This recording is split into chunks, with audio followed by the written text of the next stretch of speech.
Let's look ahead to 2028 very, very, very, very, very, very briefly. Pete Buttigieg, I believe, is going to be the next Democratic nominee. If not him, Gavin Newsom. Last but not least, VP, no matter who it's going to be, is Hunter Biden. I think that's an obvious pick. He's also doing the podcast circuit. He's trying to make a name for himself. And I think this whole, I'm just trying to be this guy who reaches out to addicts act, I think this is all just kind of setting himself up to be, and I'm your average crack addict. I'm not just like the son of a millionaire. I'm not even, my dad, he only made a couple $1 million off of his deals with credit card companies when he was working in Delaware. And then I just sold a bunch of paintings. You guys remember when he was president, and then I sold paintings. So how guilty could I be of anything? He's going on, what's it called? Is this Barstool, something like that? Daughter. Oh. I mean it. All of them. The whole family, down to the grandchildren. Fuck his daughter, fuck his whole family, down to the grandchildren. That's pretty bold, Hunter. Fuck that, man. And as it relates to Donald Trump, fuck him. Fuck his sons. Fuck his daughter.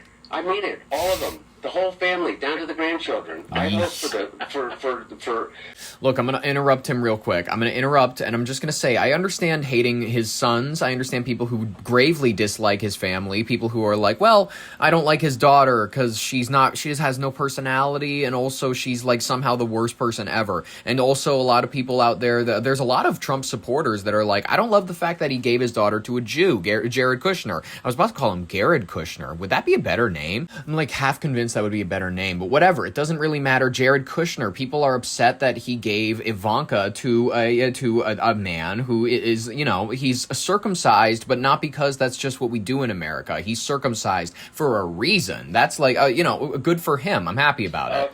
Time that I am on this earth, that their names will live in ignominy. So. And by the way, here's the thing. This is going to get clipped, and this is going to be the thing, and, you go out there. But let me just tell you something. What would you expect me to say? I don't know. What would you expect me to say about a man that treats my father that way, publicly? What would you expect me to say about a man that treats my mother that way, that treats my sister that way? They stole her diary and published it. Said my dad is a pedophile. Is it possible that he was just outing all of them? He was well, if I'm going to be outed, I'm going to out every president. Because think about it, every single president needs to be compromised to some extent. It's very likely that a majority of them, especially when they were, going to parties, going to, campaign fundraisers, they were like, okay, yeah, sure. The only way, though, that I'm going to give you $15 million is if, I have a footage of you having sex with a 14-year-old. And the way that you're going to do that is you're going to go to this penthouse in Manhattan. You're going to meet my friend Jeffrey. And listen, we're going to keep records of you to a minimum. We understand you don't want any of this coming out later, but listen, take a photo with him maybe once or thrice, and we'll get your Senate campaign going. We're going to make sure that you win your local election. We're going to make sure that you rise to power.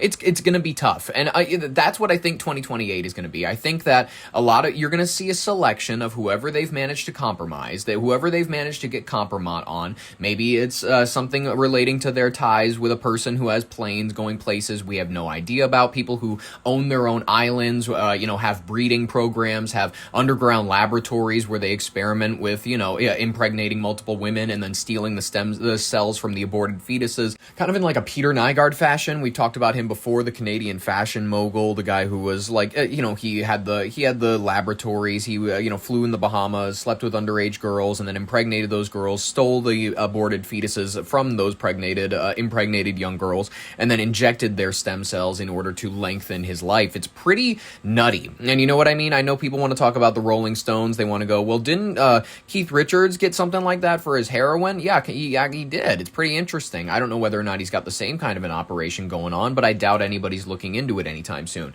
Speaking of elections, we're going to talk about this really briefly. I think the GOP will launch a heavy, maybe half-hearted, but very, very heavy attempt at revamping JD's image. It's not going to be full propaganda. They're not going to be putting JD Vance edits on TikTok everywhere, but they are going to attempt to make him more center to a lot of what the administration is going to be up to these last few closing years of Trump's time. You know what I mean? Isn't it weird that we're already nearing the home stretch here, 2 final years with him, and then the last year doesn't even really feel like he's president. It's just kind of election season. It kind of feels like the president presidency's in this weird limbo state. I'm looking forward to that time period, but there's going to be a half-hearted attempt by them to, fix up, retool JD's image.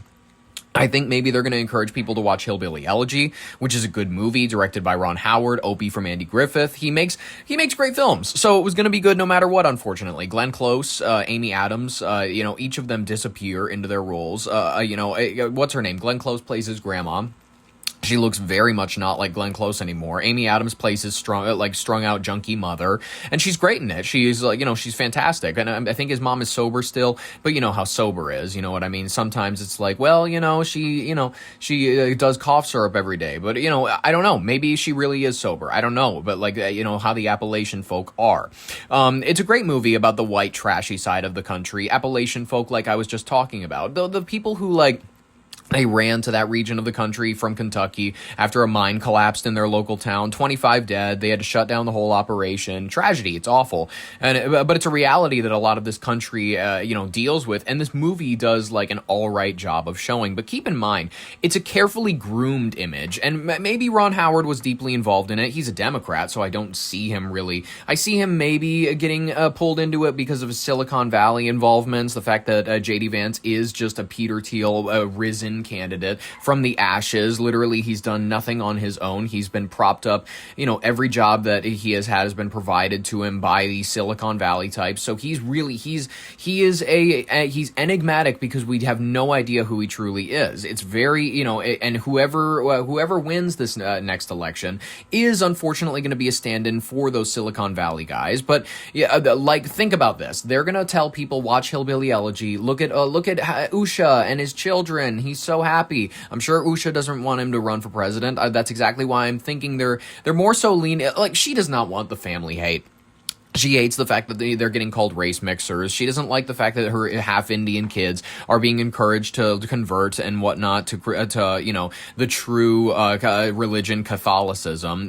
She doesn't love any of that. And she enjoyed their kind of more private life. I can tell. It's a bit of a Michelle Obama effect. But, I'm not convinced that I'm not convinced that they're as in love as, Barry and Michelle tend to be.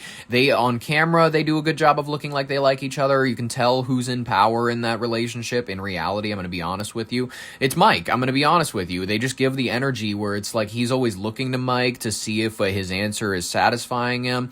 I don't know. It's a cool, it's a steady, relationship. It led all of us through the 2010s. But my point originally is that I think that they're going to have to pivot. I don't think J.D. Vance's career, I don't think his image is going to be rehabilitated. I do not think he is the phoenix that will rise from the ashes. It's unfortunate. But I think I think that they're trying to do maybe a 2020s version of the Obama, I was a broke kid in Hawaii and Indonesia, and except it's a white guy's turn to go I'm sad and my mom did drugs or whatever. But yes, the White House, they're going to attempt to revamp and retool his image, and then I think that if that fails, they're going to pivot. They're going to realize they need to hold on to power more than they need Peter Thiel's plant guy, so they'll immediately go to Marco Rubio, whom, by the way, is still comfortable signing off on all big tech Peter Thiel type plans. So regardless of who's winning, surveillance state happening, rolling out in the next few years, don't even worry about it. There's nothing you can say about it. You know what? That's the 2028 elections. We're done talking about that because we have 2026.